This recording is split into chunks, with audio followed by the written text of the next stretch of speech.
In this lesson, we're going to learn some simple and effective ways of changing and transforming the individual features within EFIT6. The lesson is divided into 4 sections. We'll start with the Move tool, which changes the position and shape of the features using geometrical transformations. The second section will look at the Transform tool, which changes shape using labelled slider controls. We'll then look at the Thumbnails tool, which replaces an entire feature with a new example. And finally, we'll look at the Eye Color tool for changing the color tone and appearance of the eyes. In this section, we'll explain the use of the Move tool for making geometric changes to the position, size and scale of the individual features. To make geometric changes to individual features, we first click on the Move icon, select the feature we wish to change from the iconic face in the tool panel, and then use the tools below to make the changes that we want. The Move tools are largely self-explanatory and you can explore them in your own time, but briefly, we can move a feature up and down, left or right, we can rotate it, we can stretch it vertically or squash it vertically, stretch it horizontally or squash it horizontally, and we can grow or shrink that feature. We make special mention of the tools which we call pinch stretch.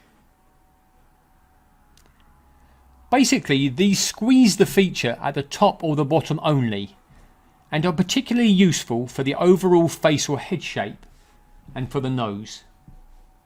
Let's briefly just see this in action.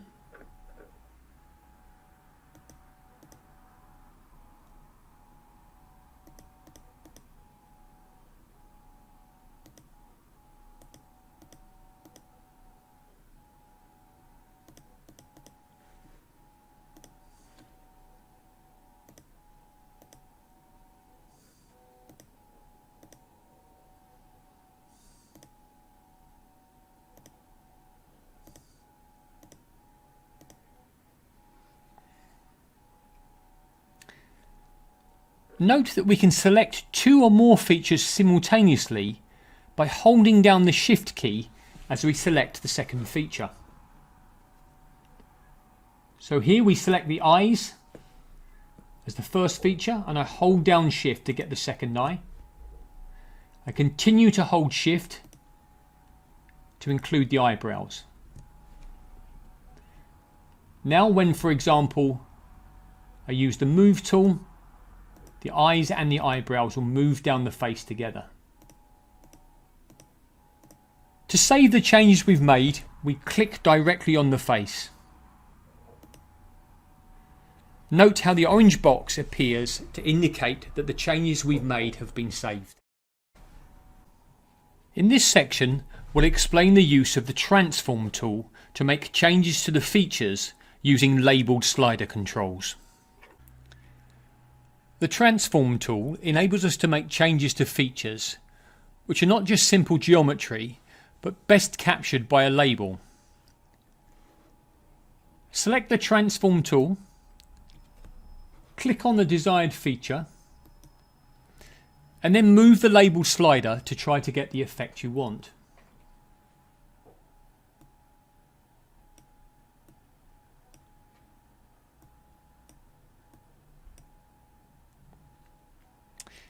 You'll notice that when you move one slider, all the others will move.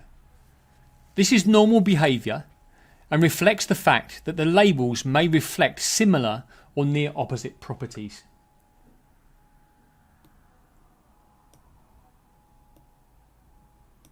As a small example, we might use the sliders to make the jaw a little squarer,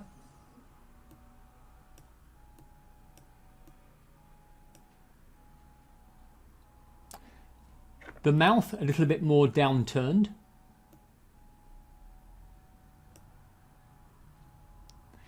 and the eyes rounder and more staring.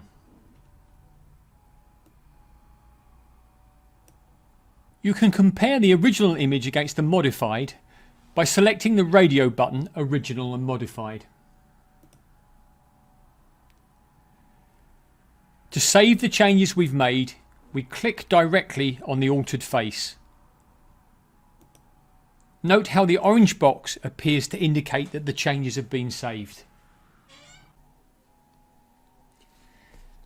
In this section, we'll explain the use of the Thumbnails tool to replace a selected feature with a new example. The Thumbnails tool is used to completely replace a selected feature with an example chosen from a stored sample. We click on the Thumbnails tool,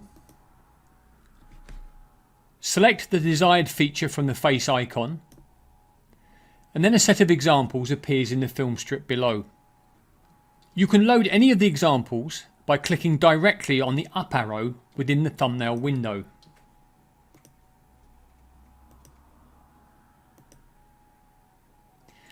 You can view them in blocks or groups by clicking within the scroll bar or on the chevrons. Click right to go forward and click left to go back.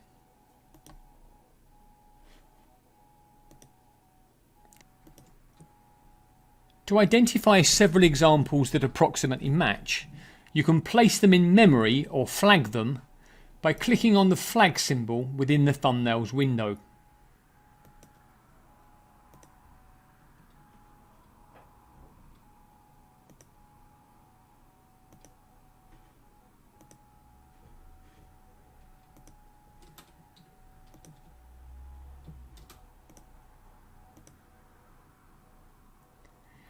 We can simultaneously view or access the flagged examples by checking the radio button Flagged.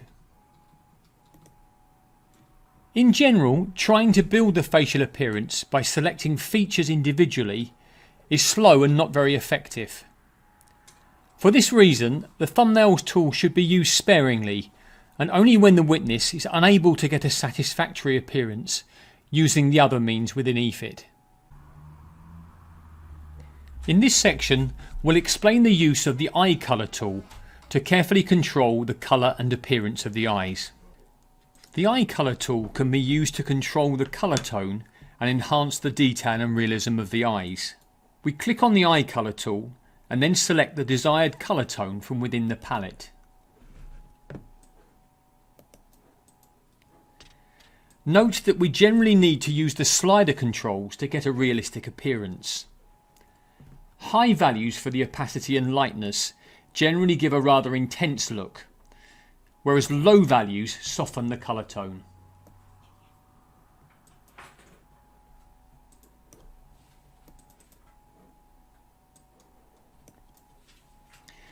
To accept the colour change, you just click directly on the face and an orange box appears around it, indicating that the change has been saved. The applied colour tone can be removed by clicking directly on the Remove button. Note that when you apply the eye colour tool, EFIT treats the change as an applied layer. This can be hidden or removed completely